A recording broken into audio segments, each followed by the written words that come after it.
Hello together. How nice. We'll talk about porn and internet time. And we thought we'd ask a question to the round. Who has seen a porn on the internet? So I'm happy to know what we're talking about. Who has paid for this porn on the internet? I hope that more people will be paying for porn after this talk. You hear so much about porn on the internet. The media love it. To pump out some facts about so many. 33,000 porns per second are watched on the internet worldwide.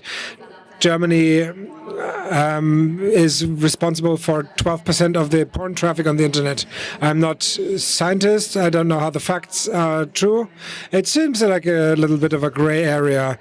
2012, the journalist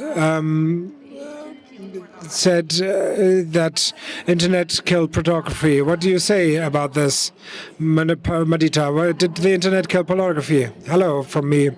I'm super happy to see every one of you. No, don't worry about this. I don't have. It's not my eye patch is mine is infected. I'm not wearing the eye patch as a fashion statement. I would answer your question like every question around pornography with yes and no. There was advantages and disadvantages that the internet brought to porn, and I would like to talk about this to you.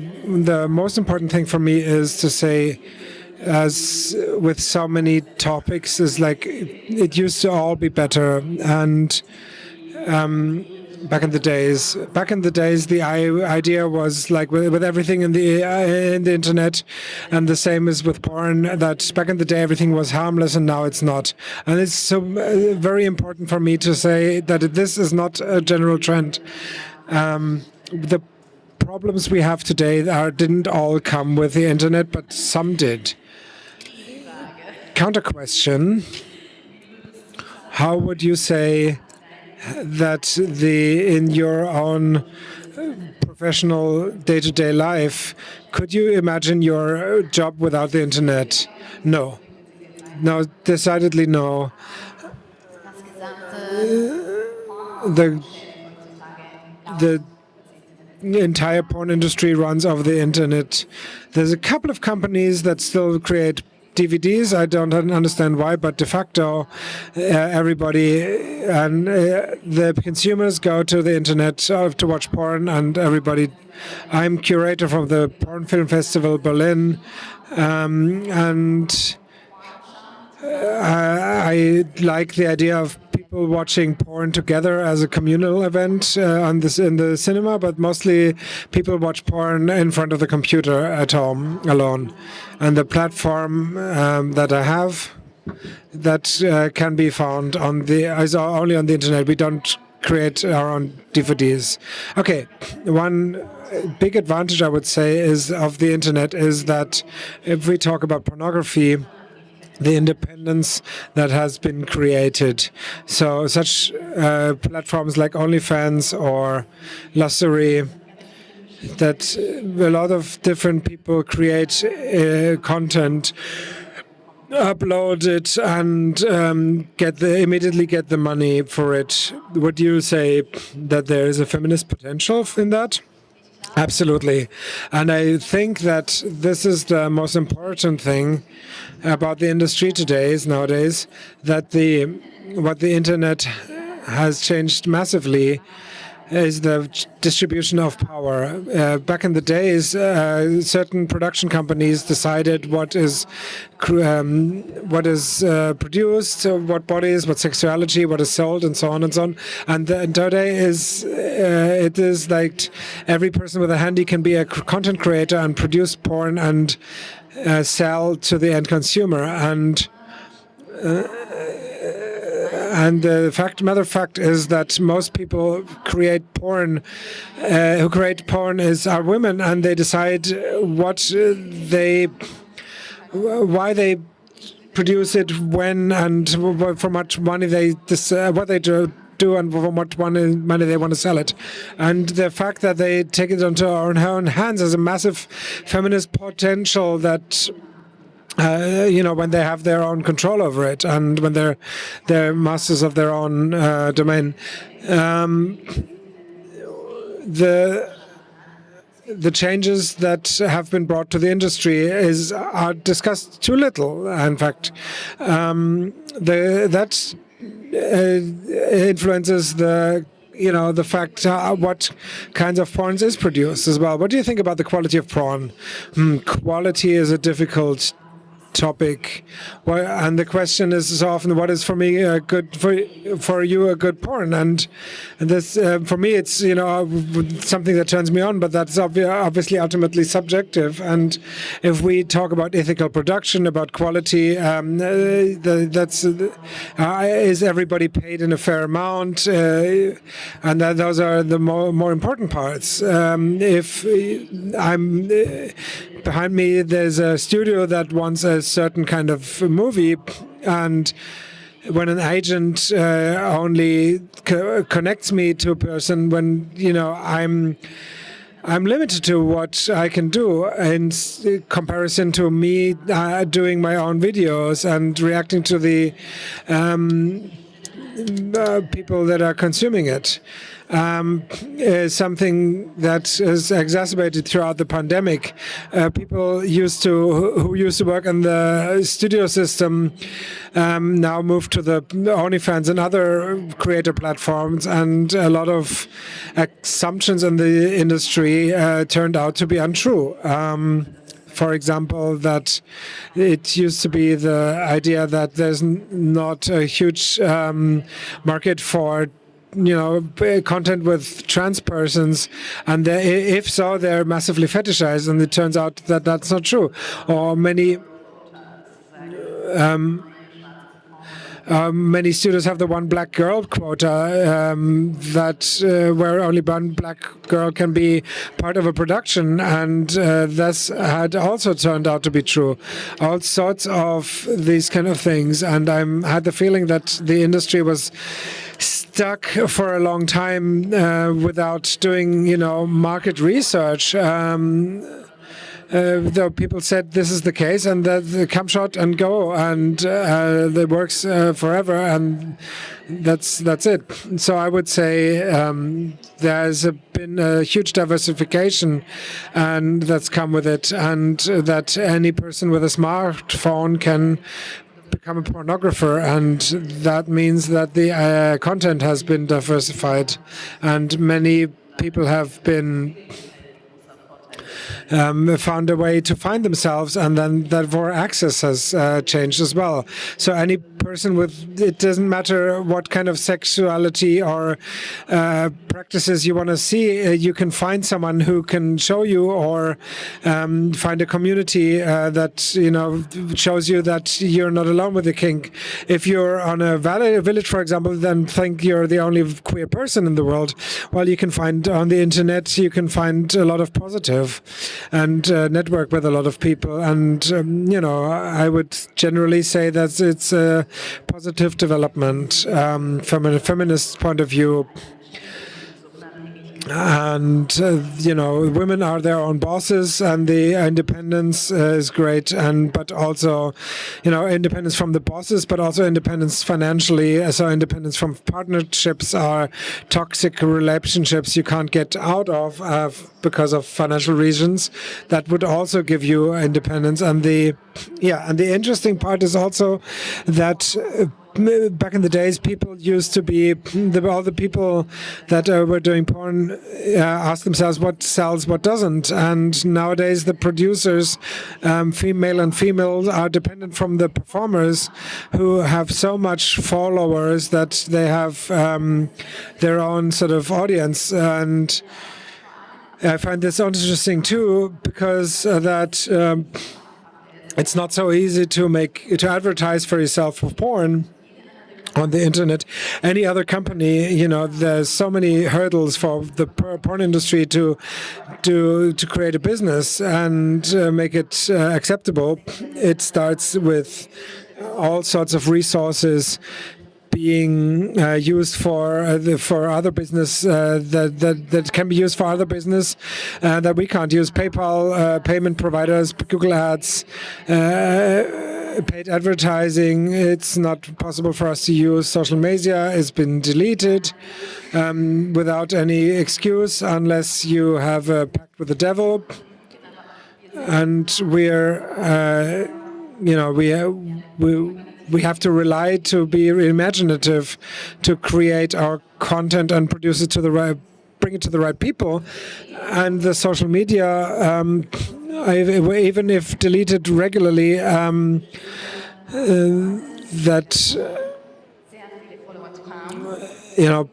there's still performers who manage to get a lot of followers and therefore get people to buy their OnlyFans account and create a lot of money with that, and the synergies between performers and people in front of the camera and people behind the camera, like producers and camera people, is a different one. And you do need the performers within the audience to make your content known. So the question is not, did the internet kill porn? The question is rather for whom we should be talking about, whether it's about the quality of the porn, about the producers, about the actors. Of course, there are a lot of studios that, because of the arrival of the internet age, had to shut down, mainly because there was already so much content out there for no money that obviously you could not continue to put out that many paid-for films. So from a point of view of a studio in the beginning of the 2000s, over the last 20 years, that is definitely a statement that would be true. But the internet in this particular instance, we mean pay sites that are for free, well, porn sites that are for free, like the tubes. This is not something that was inevitable. There are definitely several of these services where there were these streaming pages that are paid for. For example, with Pornhub, there's a lot of content from other people. Not anymore. We'll get to that. A lot of these videos that are up there, these 8-minute clips, they're all stolen. They're basically taken out of a longer film.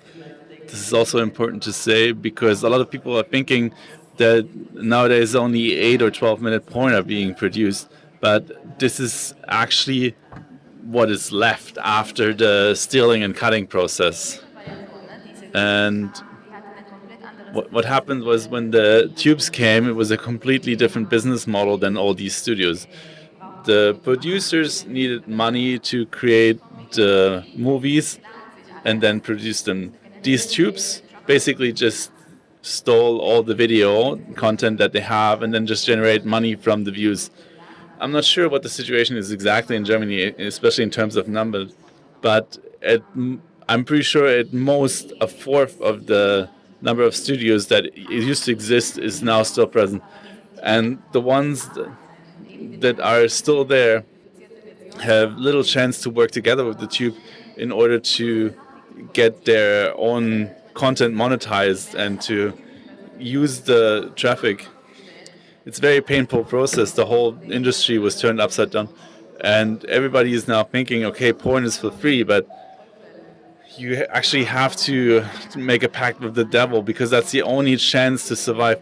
It's the only way you can produce traffic, the only way you can sell your content. And this is actually very mean. But to get back to the topic, today a lot of people are thinking how bad all these tubes are. This is sort of like reached the general mass now, that this is all piracy, and we have a lot of awareness now that we should be paying for content, for example, for music, for video, and for porn it is not the way yet. And especially the bigger tubes, the larger ones, Pornhub, Xtube, Xhamster, they're now restricting the access a little bit, so not everyone is allowed to upload videos.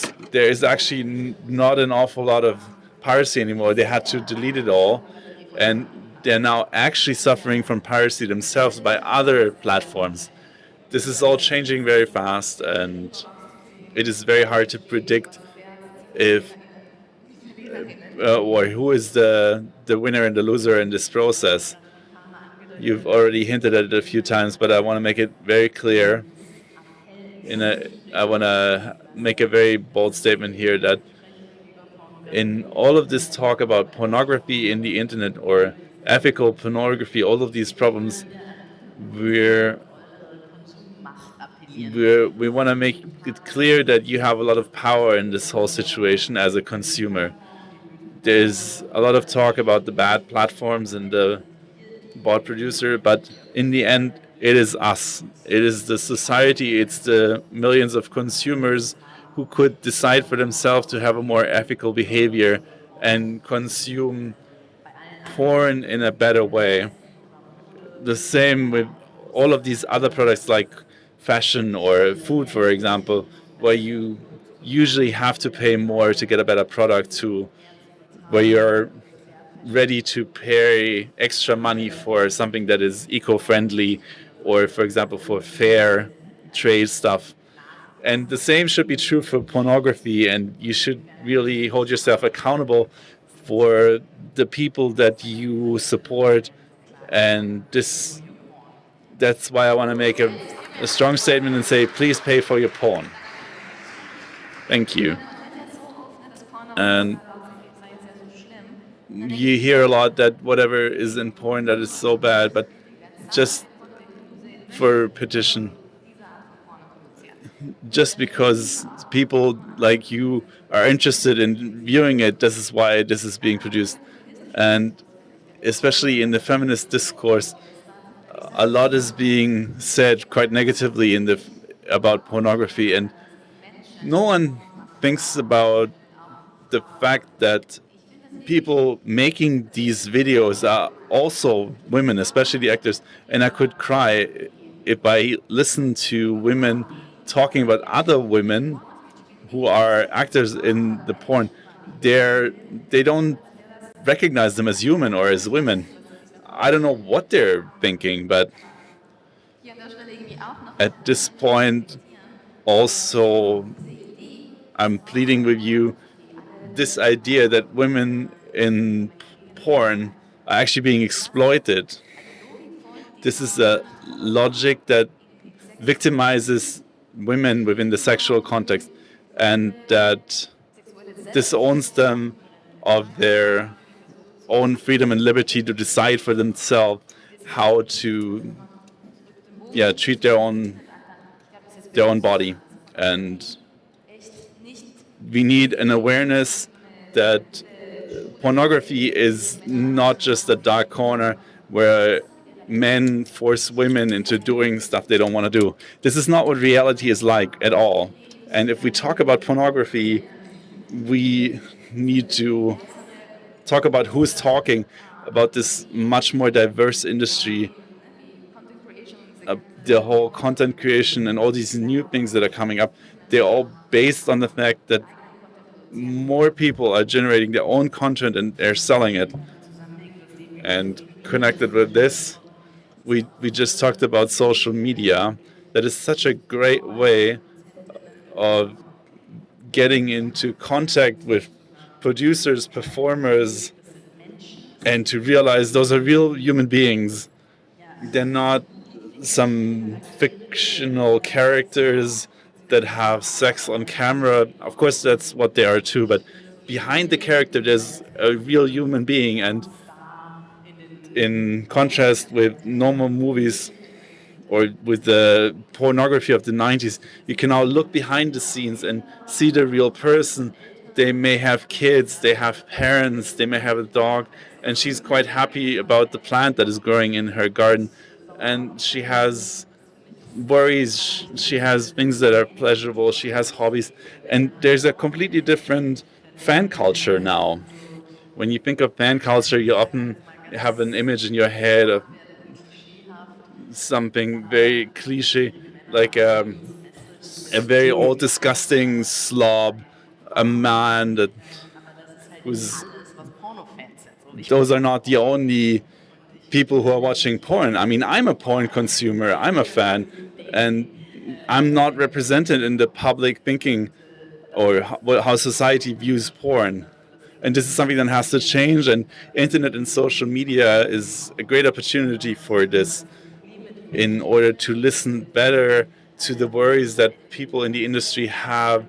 In the end, it is all about sex work, the regulation, the laws that govern this, and to listen to the folks there that are actually affected by this. And the internet has given us so many opportunities about this. And while we're at listening to them, there's a very sore topic for me, especially how the politics are talking about sex industry and how they're regulating them.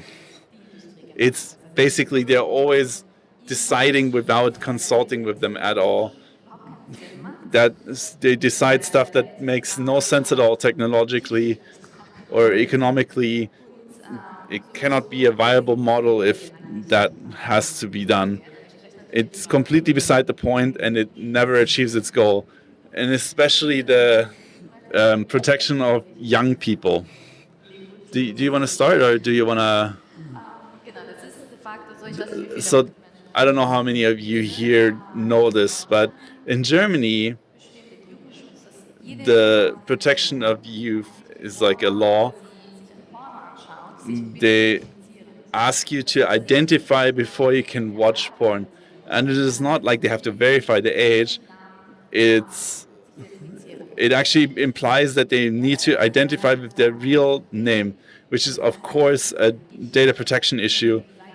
That means if I go to some random site like randomhentai.org, I have to provide my real name, and thus the company behind the page has my real name connected to my sexual interests and proclivities. And beyond that, it's basically an attack on my sexual freedom. What's the point of this? How did they come up with that idea? Back when there was no internet, the videotapes were in the sex shop. When you weren't 18, you weren't allowed to enter. But not everybody was required to identify themselves. They basically looked at your ID card and said, okay, you're 18, you're in. But right now we don't really have a solution, a real way to deal with protection of youth in the internet, especially with pornography. And for pornography, the rules then are very strict and it's basically the most strict set of legislation or restriction in Europe. And what this leads to is it is so strict that if you actually followed through and had to comply with it completely, you would spend an ungodly amount of money in order to have it working. And you would have no chance in the international market if you actually did this. And it's not easy to say this out loud because everybody's afraid. In Germany, there's a huge fear because nobody knows who will get a letter next. But almost because probably more than half of you have linked to something on Twitter that then linked to something that is pornographic, and therefore you committed a crime. And so if you link to someone who posted something pornographic, then then you're committing a crime, and that's so absurd that the way these crimes are prosecuted are super arbitrary and super problematic. And yeah, that was a lot of info. We can breathe together. Yeah, let's. Yeah, the youth protection in Germany is absurd. And to add to this, in the last year, you might have followed this in the last years, there's been a strong push towards executing this law. The different state media associations have contacted, these platforms, and in March there was the first blockade of Xhamster, who then changed the subdomain. But in Germany, when talking about net politics, it wasn't.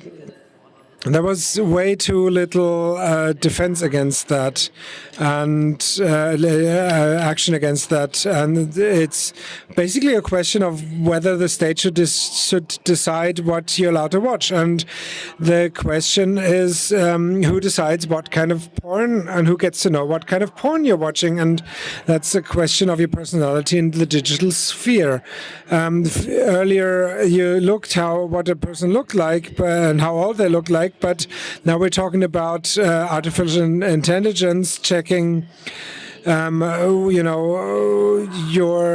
biometric data for your age, and you got to think about that. It's crazy that you have to give your data in a society where consumption of porn is so much stigmatized. I'm not having a problem with my porn consumption. Many people don't. I do have a problem, and a lot of people, make themselves victims of blackmail or potential victims of blackmail. And I would like to see much more uproar against that, public outrage against that, and from and net politics view, this is very problematic. And you notice that the fear of pornography is so large that these kind of steps are considered good. And because it's, on the first view, it's at first sight, it's useful, but the question is, how useful is it really? And then you notice that the floor, the nutrition is there for these kinds of things, for topics that we would fight on any other thing. We would fight the measures on any other topic, but not with porn. And it's very clear to me. But it's not only fear, it's also very conservative, reactionary, partially religious instances, and who are very interested in forbidding porn. And in Spain, they're debating a law that is about sex work, but under the premise, it's between the lines. The question is porn going to be forbidden? And it's crazy for me that we're talking about this in 2022. That this is on the political agenda. That they're actually debating this. To make this more clear, more decidedly, of course, we want to protect the youth, and it's very important to protect the youth. To say that we're protecting the youth, that with inclusive sexual education and giving youth information without free from shame and guilt, and everything that is going towards forbidding things that leads to the opposite. And people feel guilt, that they feel ashamed, that they don't talk about pornography, and that is really dangerous for the youth and for everybody of us.